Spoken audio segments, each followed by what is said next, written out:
नमस्कार साथियों, बहुत-बहुत स्वागत है आप सभी का हमारे यूट्यूब चैनल पे। उम्मीद करता हूँ आप सब लोग स्वस्थ होंगे। दोस्तों, चौधरी चरण सिंह विश्वविद्यालय द्वारा बैक पेपर्स को लेकर एक बहुत बड़ी सूचना जारी की गई है। तो आज उसी के बारे में बात करने वाले हैं हम इस वीडियो में। तो बने रहें वीडियो मेरे साथ अंत तक, और चैनल पर अगर आप नए हैं तो चैनल को सब्सक्राइब कर लें और बेल आइकन के बटन को दबा के ऑल पे सेट करना बिल्कुल ना भूलें, ताकि हमारी आगे आने वाली सभी वीडियोज़ की नोटिफ़िकेशन आपको मिलती रहे। तो चलिए दोस्तों, शुरू करते हैं बिना किसी देरी के। तो दोस्तों, एनुअल एग्ज़ाम्स के अंतर्गत जो भी एग्ज़ाम्स हुए थे, BA, BSc, BCom regular private और एमएमएससी, एमकॉम प्राइवेट के, उनके बैक पेपर परीक्षा फॉर्म आ चुके हैं। ये दोस्तों केवल एनुअल सिस्टम वाले स्टूडेंट्स के लिए है, जिनके साल में एक बार एग्ज़ाम हुआ करते थे। जो सिस्टम अब बंद हो चुका है, केवल प्राइवेट में रह जाएगा, क्योंकि अब एनईपी लागू हो चुका है, तो सेमेस्टर वाइज़ हो चुका है। तो सेमेस्टर वाइज़ वाले सिस्टम के लिए ये नोटिस नहीं है, केवल जो एनुअल वाले स्टूडेंट्स थे, उन्हीं के लिए है।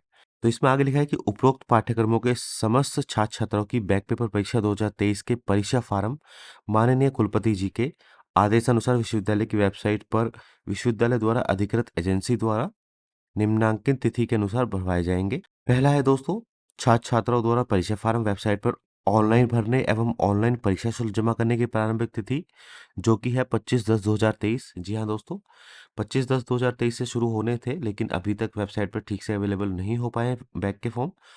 तो उम्मीद है आज दोपहर तक ये अवेलेबल हो जाएंगे। इसके बाद है दोस्तों, छात्र छात्राओं द्वारा ऑनलाइन परीक्षा फार्म भरने तथा परीक्षा शुल्क जमा करने की अंतिम तिथि। तो जो आपका लास्ट डेट है ये एग्जाम फॉर्म भरने की और फीस जमा करने की, वो है 5/11/2023, यानी कि 5/11/2023 तक आप ऑनलाइन फॉर्म भर सकते हैं और उसकी ऑनलाइन फीस जमा कर सकते हैं। समस्त शैक्षिक प्रमाण पत्रों सहित परिपूर्ण परीक्षा फार्म संबंधित महाविद्यालयों में जमा कराने एवं सत्यापन कराए जाने की अंतिम तिथि है 6/11/2023। यहाँ पर बहुत सारे स्टूडेंट्स गलती करते हैं कि वो फॉर्म तो भरवा लेते हैं, लेकिन उसको अपने पास ही रखे हुए होते हैं। दोस्तों, अगर आप एग्जाम फॉर्म भर रहे हो तो उसको कॉलेज में जमा करना भी अनिवार्य होता है, और कॉलेज में जमा करने की जो लास्ट डेट है वो 6 तारीख है। ठीक है दोस्तों, ध्यान से ये डेट्स नोट कर लीजिए, जिनकी भी बैक है एनुअल सिस्टम में। अब यहाँ पर बैक पेपर परीक्षा के कुछ नियम भी संलग्न किए हुए हैं, वो क्या है उसको भी एक नज़र हम देख लेते हैं, क्योंकि वो बेहद जरूरी है। नियम है दोस्तों, समस्त अहर छात्र छात्राएं परीक्षा फॉर्म भरे जाने से पूर्व विश्वविद्यालय की वेबसाइट पर उपलब्ध वार्षिक पाठ्यक्रमों से संबंधित नियमों का भली-भांति अध्ययन करने के पश्चात ही परीक्षा फॉर्म भरना सुनिश्चित करें। तो नियम हमको देखने होंगे एक बार परीक्षा फॉर्म भरने से पहले, ताकि गलत ना हो। इसके बाद मात्र मुख्य परीक्षा 2023 में सम्मिलित छात्र-छात्रा ही उक्त बैक पेपर परीक्षा में सम्मिलित होने हेतु अहर हैं। मुख्य परीक्षा 2023 से पूर्व के छात्र-छात्रा इस बैक पेपर परीक्षा में सम्मिलित होने हेतु अहर नहीं है। तो दोस्तों, ध्यान दीजिएगा इस बात को। जिस बच्चे ने अभी 2023 में एनुअल वाले एग्जाम्स दिए हैं, केवल वही बैक पेपर परीक्षा भर पाएंगे। उससे पहले कि अगर आपकी बैक है तो ये एग्जाम फॉर्म आपके लिए नहीं है बिल्कुल भी। तो ये चीज ध्यान देने वाली है। अब चलते हैं नियमों पर कि नियम कहते क्या है। नियम है दोस्तों, केवल संस्थागत एवं व्यक्तिगत पाठ्यक्रमों की मुख्य परीक्षा 2023 में सम्मिलित होने वाले समस्त परीक्षार्थियों हेतु बैक पेपर परीक्षा 2023 में सम्मिलित होने की अर्हता निम्नलिखित है। किसी भी छात्र को रीबैक यानी कि बैक पेपर की पुनः परीक्षा की अनुमति नहीं दी जाएगी। जी हाँ दोस्तों, अगर आप बैक पेपर भरते हैं और आपकी बैक में भी बैक आ गई है, तो आपको रीबैक की अनुमति नहीं दी जाएगी। ऐसे छात्र छात्रा जिन्होंने पार्ट सेकंड, थर्ड, फोर्थ की परीक्षा उत्तीर्ण कर ली है, परंतु बैक पेपर परीक्षा देने के उपरांत भी ऐसे छात्र छात्रा पार्ट पहला, दूसरा, तीसरे की परीक्षा में अनुत्तीर्ण है, तो ऐसे संबंधित समस्त छात्र छात्राएं पुनः बैक पेपर में सम्मिलित नहीं होंगे, बल्कि उन्हें अनुत्तीर्ण कक्षा की संपूर्ण परीक्षा देनी होगी।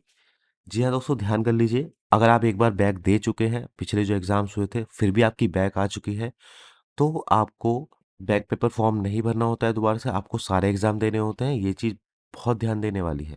तो अगर किसी की बैक में भी बैक आई हुई है, तो उसको सारे एग्जाम देने होंगे। तीसरा पॉइंट है दोस्तों, जो छात्र छात्रा स्नातक या स्नातकोत्तर यानी कि यूजी या पीजी परीक्षा की श्रेणी में अंक सुधार परीक्षा यानी कि इम्प्रूवमेंट ऑफ डिवीजन परसेंटेज हेतु मुख्य परीक्षा में सम्मिलित होते हैं, उन्हें बैक पेपर में सम्मिलित होने की अनुमति नहीं है। तो अगर आपने डिवीजन इम्प्रूवमेंट वगैरह भरा था अभी पीछे जो मुख्य परीक्षाएं हुई थी, लेकिन उसमें भी आपके नंबर कम रह गए हैं या बैक आ गई है, तो आप इन वाले फॉर्म्स में बैक नहीं भर सकते हैं। एकल विषय यानी कि सिंगल सब्जेक्ट की परीक्षा में सम्मिलित अभ्यर्थी बैक पेपर परीक्षा में बैठने हेतु अहर नहीं है। तो जो भी सिंगल सब्जेक्ट वाले स्टूडेंट्स हैं, जिन्होंने सिंगल सब्जेक्ट से ग्रेजुएशन की हुई होती है, उनको बैक पेपर की परीक्षा देने हेतु अनुमति नहीं है। परीक्षा में अंक सुधार की दृष्टि से अथवा बैक पेपर परीक्षा में सम्मिलित होने हेतु किसी भी अभ्यर्थी को विश्वविद्यालय द्वारा परीक्षाफल घोषित होने के उपरांत आगामी बैक पेपर परीक्षा में सम्मिलित होने हेतु केवल एक ही अवसर देय होगा। मतलब है कि या तो आप बैक भर सकते हो या आप इम्प्रूवमेंट भर सकते हो। अभ्यर्थी या परीक्षार्थी बैक पेपर परीक्षा में अनुमन्य पेपरों की संख्या कितनी है, यानी कि कितने मैक्सिमम पेपर आप बैक में भर सकते हो। सबसे पहले बात करूंगा बीए बीएससी बीकॉम वार्षिक प्रणाली के अंतर्गत एक मुख्य विषय ऑब्लिक ग्रुप का एक अथवा एक से अधिक विषय कोड, यानी कि जो एक आपका मुख्य विषय है उसका कोई पूरा का पूरा ग्रुप, मान लीजिए हिंदी सब्जेक्ट है, हिंदी में 2 पेपर हैं या 3 पेपर हैं, तो उस ग्रुप को भी भर सकते हैं या उसमें एक पेपर कम से कम या उससे अधिक जितने भी उसके पेपर हैं 2 या 3 वो भी भर सकते हैं। लेकिन भरेंगे एक ही सब्जेक्ट या एक ही ग्रुप के, अलग-अलग सब्जेक्ट के आप अलग-अलग पेपर नहीं भर सकते। दूसरा है एमकॉम प्राइवेट वार्षिक प्रणाली, बीएससी फिजिकल एजुकेशन और स्पोर्ट्स वाला होता है, अधिकतम 2 पेपर आप भर सकते हैं। ऐसे पाठ्यक्रम जिनमें 6 या 6 से अधिक पेपर सम्मिलित हैं, जो पीजी लेवल पे 6 या 6 से अधिक पेपर हुआ करते थे, उसमें अधिकतम 2 पेपर भर सकते हैं। और एमए व्यक्तिगत की वार्षिक प्रणाली के अंतर्गत जो अब चल रहे हैं जिसमें 6 से कम सब्जेक्ट हैं, उसमें केवल 1 पेपर आप भर सकते हैं।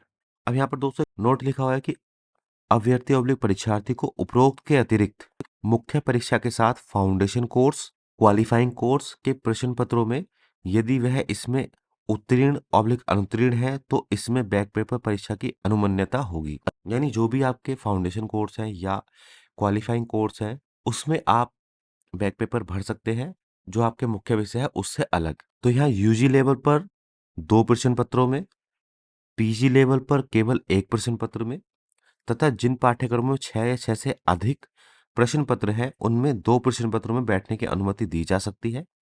यदि कोई छात्र मुख्य परीक्षा के साथ फाउंडेशन कोर्स या क्वालिफाइंग कोर्स में भी फेल है तो वह मुख्य परीक्षा के साथ एक फाउंडेशन कोर्स की बैक पेपर परीक्षा में बैठने हेतु अहर होगा। ठीक है दोस्तों, तो आई होप ये चीज़ आपको समझ आ गई होगी। तो दोस्तों अगर अभी भी आपका कोई सवाल रह गया है तो हमारे इंस्टाग्राम चैनल पे आके आप हमसे वहाँ पे सवाल पूछ सकते हैं, आपको तुरंत उसका जवाब मिल जाएगा। और इसके अलावा कोई और ज़रूरी जानकारी है जो आपको चाहिए वीडियो के माध्यम से तो कमेंट बॉक्स में कमेंट करके बता दीजिएगा। कोशिश करेंगे उन सभी टॉपिक्स को कवर करने की अपनी वीडियोस में। तो बस दोस्तों आज की वीडियो में इतना ही। उम्मीद करता हूँ वीडियो आपको पसंद आई होगी। वीडियो अगर आपको पसंद आई हो तो लाइक एंड शेयर कर दीजिएगा और चैनल पर अगर आप नए हैं तो चैनल को सब्सक्राइब कर लें और बेल आइकन के बटन को दबा के ऑल पे सेट करना बिल्कुल ना भूलें ताकि हमारी आगे आने वाली सभी वीडियोस की नोटिफिकेशन आपको मिलती रहे। मिलते हैं दोस्तों अगली वीडियो में, तब तक के लिए बाय बाय।